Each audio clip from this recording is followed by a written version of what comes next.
Hey everybody, it's Alexa with Grace and Cherish, where we look at interior design through the lens of hospitality and spiritual formation. Today we are jumping into simply explaining different design principles that impact the room that you're likely sitting in right now.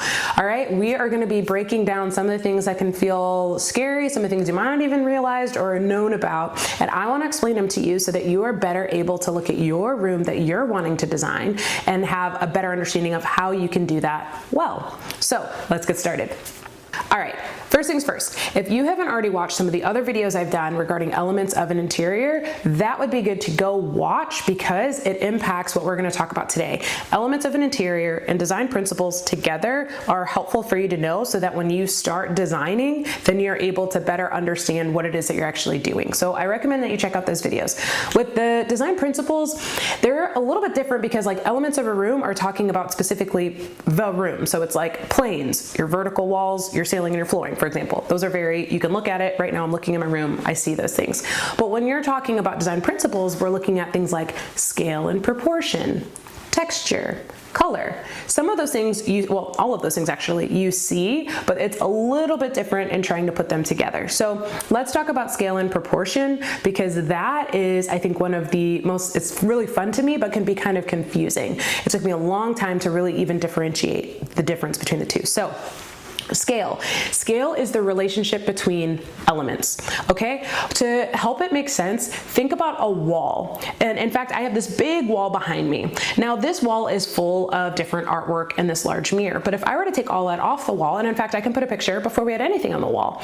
If I were to put just one tiny, say 8x11 print on that wall, but you have everything else around it, it would look kind of crazy, right? Like it would look very small and you'd notice that 8x10, but you'd say, something about this doesn't feel right. There's imbalance, there's other things. Now, some artists, some designers, they do that on purpose. There is an artistic reason that they're doing what they're doing by playing with scale and having something really small on a wall that really could use something larger. But for me in this case, with my wall, I didn't want that. I wanted to have things that really fit the size of the wall. So this mirror was the first thing that I put on there, and I knew I needed something substantial to really carry a lot of weight that it could because this wall was so big, as opposed to a mirror that was really tiny that would then be dwarfed by the two pieces of art next to it. Does that make sense? I'm trying to give a sense of scale and that relationship between elements. Another way you can think about scale is furniture to a room. When you have furniture, like I'm a Costco member, so if you know Costco, you know that everything is big, very big. And so I laugh because we bought a Costco sofa, and in fact, you know what? I'll show a picture. In our house when we lived in Cincinnati, this sofa in the living room was from Costco, and if you look at it, it fits very well in that room. But if I were to take that and put it into our house now, which is more of a cottage, it's a smaller living room, it's like 13 feet wide by about 17 feet, so it's a little more narrow, it would not work. The scale of that sofa would be way too big for the size of the room. Okay, the relationship imbalanced. You can play with scale. Once you understand it, you can play with it, and then you can, I like making things a lot more overstated, so I like to play with larger scale things. But the thing for me is I want you to understand it, so then play with it as you want. Rugs are another one actually to consider. When you look at a room and you're like, something's off. Sometimes it's the rug, right? Rugs are often purchased too small for a space. A lot of times because the rugs that are most available in a lot of stores and usually at a better price point are like 5x7 rugs, but most rooms need more than a 5x7 size rug, so it doesn't really make sense anyway. But a lot of times people buy it because you don't know. You're like, okay, no, this is pretty. It's not as expensive. Let's grab it, which makes sense. But it's not always actually the best for the room. So then you have this smaller rug. The furniture is around it, but it's not actually touching it, so then everything actually feels disjointed. But if you went up and you did an 8x10 or a 9x12 size rug, now you have all of the feet of the furniture on the rug. Now it's a bit more expansive, and it feels like everything is more together, more grounded. And that is the right size scale of a rug for the space.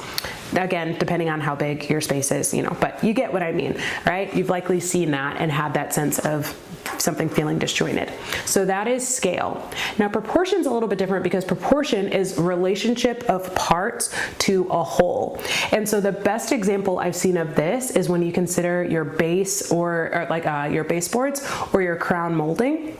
And so I was working on a house in Birmingham, and it is, I think it was built in like 1904. And what is common in those homes is they have really tall ceilings. The architecture is often so beautiful. It was in Birmingham, which I don't live in Birmingham. I live outside Atlanta, but I definitely see a lot of those historic homes in Birmingham. There's really cute. Like there's a lot of beauty in them.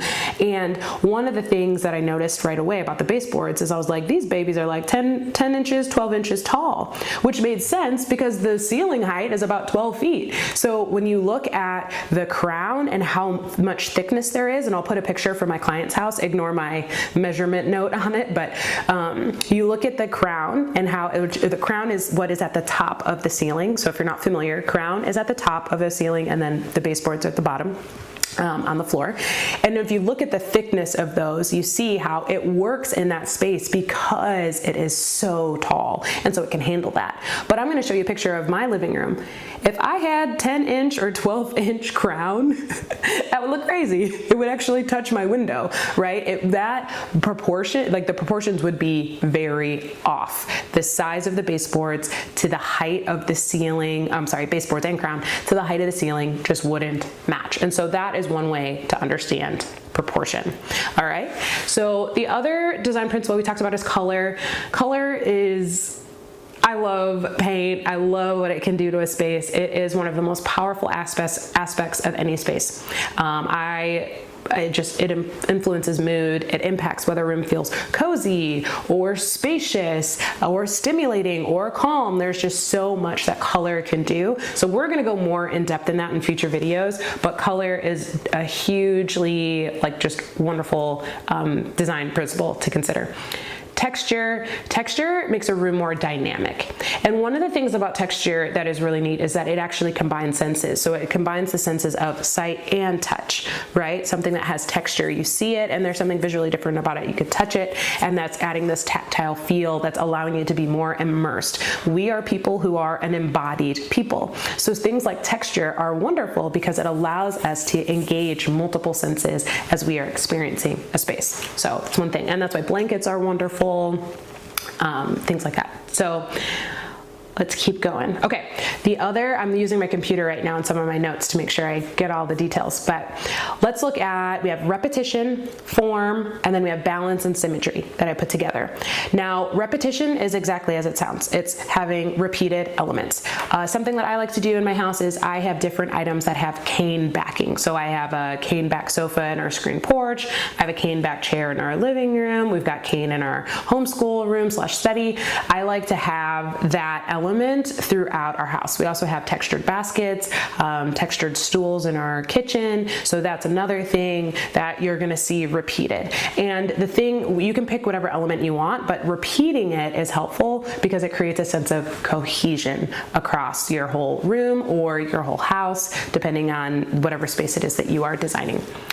The next thing is form. And so this picture right here is of my dining room cabinet. I'm actually in my dining room now, so I'm looking at it. And what you can see here is that there are different rounded shapes that you can follow from the top of our cabinet all the way down to the bottom. And so that is one example of form. Form includes organic and geometric different shapes, and it's referring to the shape of a building, a room, and then everything in it. So the cabinet example I give is because you can see the form, that circular form is that commonly repeated pattern. You can follow that circular form all the way down the cabinet. So that is one way that you can use form. But form is really exciting to me because, and I'm learning more and more about it, and just the difference between organic and geometric forms. Organic ones you see out, the ways that branches sprawl out, and just in nature, the organic forms are so, a lot of us can think of it when we think of nature and the different forms that we see. But then you have geometric forms, which tend to lean more towards a sense of order and line. So organic is more free flowing. Geometric forms are more, you have a greater sense of order. And so those, even playing with those in your room and your spaces is really fun too, because it can help balance each other out. And speaking of balance, the last two we're going to talk about are balance and symmetry.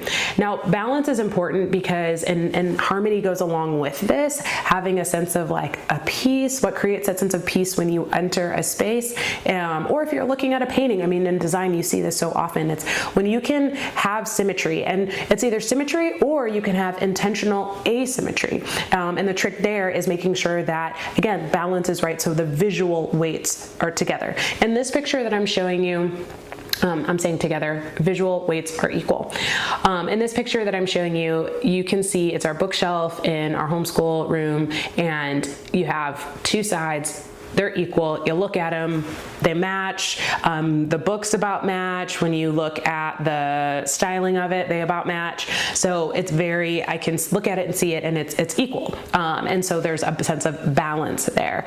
If I had only books on one side and then I styled out the other side, it wouldn't sit right. And a lot of that's because, again, the visual weight piece that I was talking about. So something that's important to consider: symmetry or intentional asymmetry. How can you have asymmetry, which is fun, and it also throws things off a little bit, adds interest, but you want to make sure that it's balanced.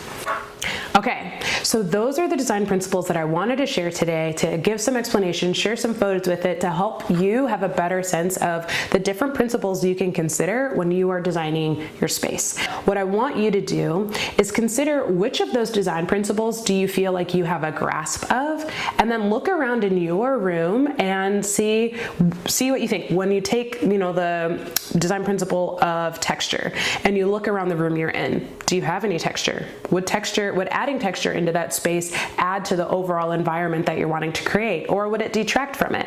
Is there another room in your house or whatever special place you have that you're considering designing would, I don't know, scale? Does scale play a role in how you feel in that room? Do you feel like something's imbalanced? Is it because there's a lack of symmetry or asymmetry that's done intentionally? Or is the scale and proportions of the table you have or the pictures on your wall, are those off? Those are all good things to think about. Now, I know that we can't all go and just start buying new stuff to be able to make it work.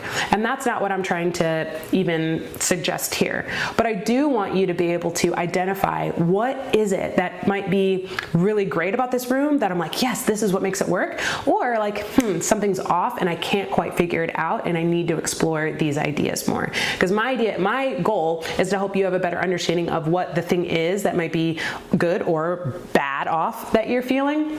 So then you can address it, or if you can't address it right away, you can at least know, hey, this is something I want to work towards. I want to design this room and I realize the paintings I have on the wall are too small. Maybe I can mat them in a different size frame and keep the smaller print, but have them in something that's, larger with a huge mat, which is also a cool design effect. You have, really large frame that fills the wall well, but even if the print is only a 5x7, or something like that, that's a little smaller, it still is a cool way to draw your eye directly to that piece, So there are fun ways that you can make the design work for you, but first you have to know what's the problem. Okay, in future videos we are going to talk about color because it is such a wonderful thing to talk about. It is my favorite thing to talk about. I love color and the different ways that it plays, and we're talking bright and bold, we're talking neutrals. All of it is impacted by so many different factors in terms of room direction, time of day, where the sun's coming. Like, there's so many things, and not to mention just the role that color can have in terms of storytelling. There's a lot. So I'm excited to talk about that. We'll dive into those things in future videos. But for today, I'm going to leave you with that. I hope you know that you matter. You are an important person who is significantly loved. So I hope that you remember that, and that as you go, that you bless others from that place of knowing that you are deeply loved. Thank you. See you in the next one.